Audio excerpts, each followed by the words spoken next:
What's good, people? It is Tony the Savant.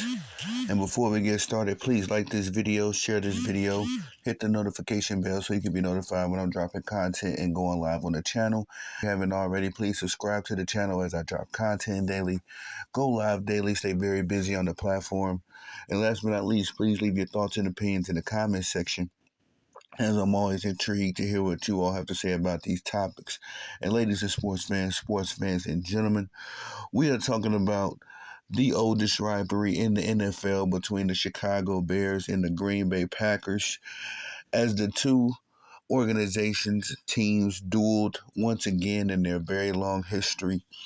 And y'all know, man, if you don't know, let me tell you now, I am a Green Bay Packers fan through and through. And do forgive my voice. I think I'm having a little cold or something, man. It's just been messing with me. But I am a Green Bay Packers fan that happens to be from the city of Chicago. So both these teams, Chicago Bears is the family team. Packers is my personal team. If you don't know the story of how that happened, then gotta look in the archives. But both these teams are near and dear to my heart.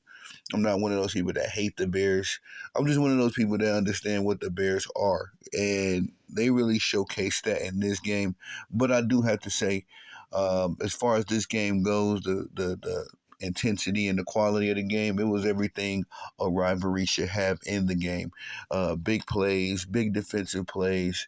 All of the new guys for the Chicago Bears and the Green Bay Packers, everybody with the exception of Xavier McKinney. He started out pretty hot, but um, all of the new guys between DeAndre Swift, Josh Jacobs, those guys all showed big contributions, and why these organizations were respectfully interested and invested in them. So, nonetheless, I gotta say, off the top, man, Jayden Reed is a beast. Jayden Reed, man, I thought about drafting him in my fantasy football. This dude is just putting up big points, big games. Christian Watson had a big game. Romeo Doubs had a couple big catches. The Green Bay Packers wide receiving core is second to none, man. I mean, as far as the depth goes, I think that Philadelphia, they probably got the best duo between AJ and Devontae Smith. Then you got the Cincinnati Bengals, T. Higgins, Jamar Chase, respectfully. But my Green Bay Packers, man, we boast probably a good four or five decent receivers, and Jayden Reed has been really having a breakaway season, and so in the terms of setting himself apart as being potentially the number one option, if not the key guy in the slot. But he had a big touchdown this game to start the festivities, put the Green Bay Packers up 7-0. Cairo Santos would come back with a field goal later on in the first quarter, and make it a 7-3 game. Rashawn Johnson, who has been playing pretty good as well for the Bears, he picked up a touchdown as well this game, made it 7-10. Cairo Santos came back with a field goal to put the Bears up 7-13. Josh Jacobs, again, highlighting one of the new guys in the rivalry, new guys in the Green Bay Packers jersey. He really showed his worth this game. He put up a touchdown score, a 7-yard touchdown score. And DeAndre Swift, as mentioned as well, followed up that play. Not even 5 minutes, almost 6 minutes later, DeAndre hit a 39-yard rush for a touchdown score. And then Jordan Love ended it off with a game-winning 1-yard touchdown. Uh, a 1-yard touchdown rush. In this game, it concluded with a field goal block as my Green Bay Packers took a page out of the Kansas City Chiefs book. We won this game on a field goal block to end the game. Final score read 20-19. But again, this game was a I loved it. I mean, it was a good game, man. Again, I don't hate the Bears, to that extent, but it was a good game going back and forth. Caleb Williams looked very good this game, especially on the last drive. I'm not gonna say very good.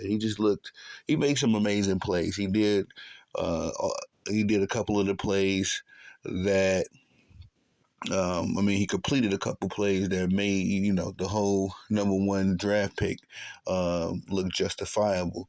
And again on the last draft, he looked great. Jordan Love, man, my guy has been kind of struggling. But still, we've been able to find ways to win. But Jordan Love right now leads the league in interception. He put up his 11th interception. He has been intercepted every game this year. Um, and I hope that trend, discontinues, me personally. But put up interception. It wasn't on a bad play. He just overthrew Tucker Kraft. And kudos to Tucker Kraft. He's been separating himself as a standout star tight end for us in Green Bay as well. But Jordan Love did overthrow Tucker on the play, and the Bears were able to get an interception on that play. But outside of that, Jordan Love, man, he didn't do too many crazy plays. Sometimes he tries to risk it and do a little too much. But outside of that one blunder, he ran a pretty tight game. Let's look at the box scores really quick, y'all. Just get a better idea how this game unfolded. Caleb Williams, again, the number one draft pick of the recent NFL draft. He went 23 of 31, 231 yards, no touchdown scores, no interceptions, but he was sacked 3 times. DeAndre Swift, as mentioned before, put up 71 yards this game on 14 carries, and also broke for a 39-yard rushing touchdown to give him a touchdown score this game. Caleb Williams, who seems to be running for his life every so often, he did put up 70 yards on 9 carries himself. And Roschon Johnson, who has been a perfect compliment to DeAndre Swift, in my opinion, a breakout compliment. He put up 10 carries for 33 yards. He also had a touchdown score, this game. For the wide receivers for the Bears, Rome Odunze made some big plays, especially down the stretch, while the Bears was marching towards a potential game-winning field goal. Rome Odunze, the standout wide receiver for the Bears, rookie wide receiver, may I add, he made some very big plays. He led the way for the wide receiving corps, 6 receptions, 65 yards, no touchdowns for him. DJ Moore, last season's big free agent. No. I think they got DJ in a trade. But nonetheless, DJ put up 7 receptions for 62 yards. Cole Kmet made a big play for 25 yards, but he had 3 receptions for 42 yards. Keenan Allen, 4 receptions for 41 yards. I should say that Keenan Allen, man, love the pickup, for him in the Chicago Bears. I like that tandem, but he has not replicated any of the success that he had in the Los Angeles Chargers uniform. And that is due to multiple reasons. He's got more guys to spread the football around when also dealing with a rookie quarterback. Albeit, Caleb Williams is on paper everything that you think a rookie quarterback should be. He's still having his growth and development. So, but I just was noticing that Keenan Allen, man, he has not really put up any real significant game this season, nor has he yet to replicate any of the success he's had with the Chargers. I think 44 yards is the most yards he's gained in a game. And so I like Keenan Allen. He's one of those guys. I really like his approach. He's a vet in the game. I'm just starting to get concerned on it as if is he going to be involved in this offense at all? I mean, a little bit more to say the least. But he did put up 4 receptions on 41 yards himself. He did have a big 17-yard catch. For the defense, they've had 1 sack, and that sack was credited to DeMarcus Walker. Also had an interception. The interception was recorded by Terrell Smith, number 32 for the Chicago Bears.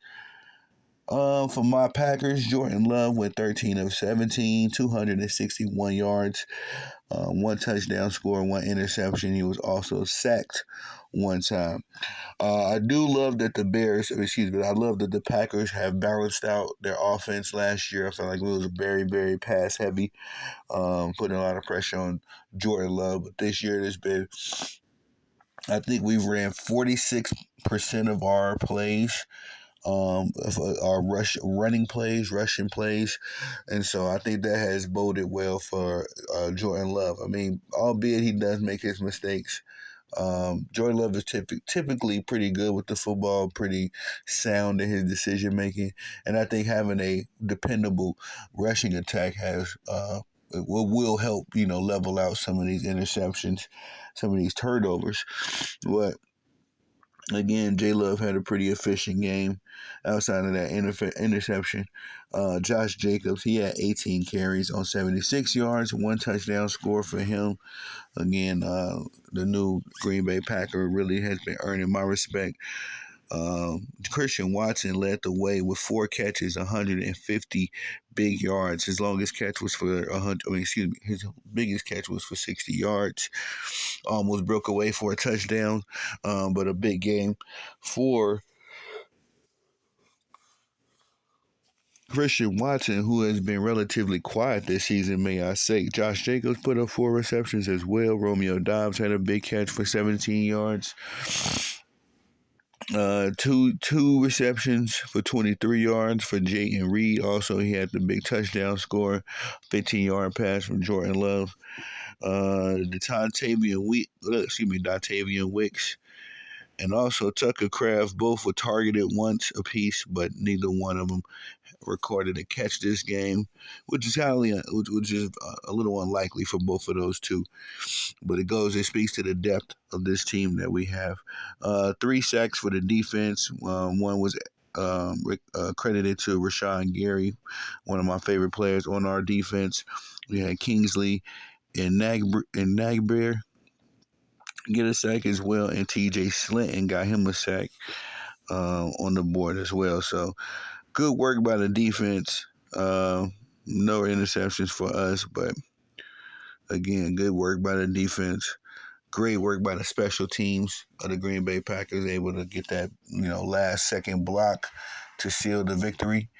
And we'll see where these teams move forward. Next week, we got a big matchup versus the San Francisco 49ers. The 49ers, just one of those teams that have my Green Bay Packers number. They also are the team that put us out of the playoffs last season, so we got a bit of a revenge game. The 49ers themselves are coming off a loss to the Seahawks, so we'll see, man. We'll see if they limp back and are able to put up a fight up against us. Hopefully not, respectfully, but we do got the Niners next week. Also, the Bears, they take on the Minnesota Vikings, see if they can slow down the Vikings any, as the Vikings have been one of the hot teams, not only in the NFC, but in the NFC North, staying right on the heels of the Detroit Lions. We're also right there as well, 2 games back. So we'll see, man. Again, this was a great game to me. And we'll see where the Bears go. Also, the Bears fired their offensive coordinator. I think the gentleman name was Shane Waldron. So yeah, they elevated a guy, I forget his name, first name Thomas. They elevated him, so he'll be calling plays from now on. See if they could give a spark to this offense, any sorts of any kinds. And we'll see how that bodes for the Chicago Bears. Again, the Bears have been a very dysfunctional, franchise since I've been around. This kind of just adds into it. But that's all I got for y'all on this video. Please like this video, share this video, hit the notification bell so you can be notified when I'm dropping content and going live on the channel as well. If you haven't already, please subscribe to the channel as I drop content daily, go live daily, stay very busy on the platform. And last but not least, please leave your thoughts and opinions in the comment section, as I'm always intrigued and interested to hear what you all got to say about these topics. I am Tony the Savant. Peace.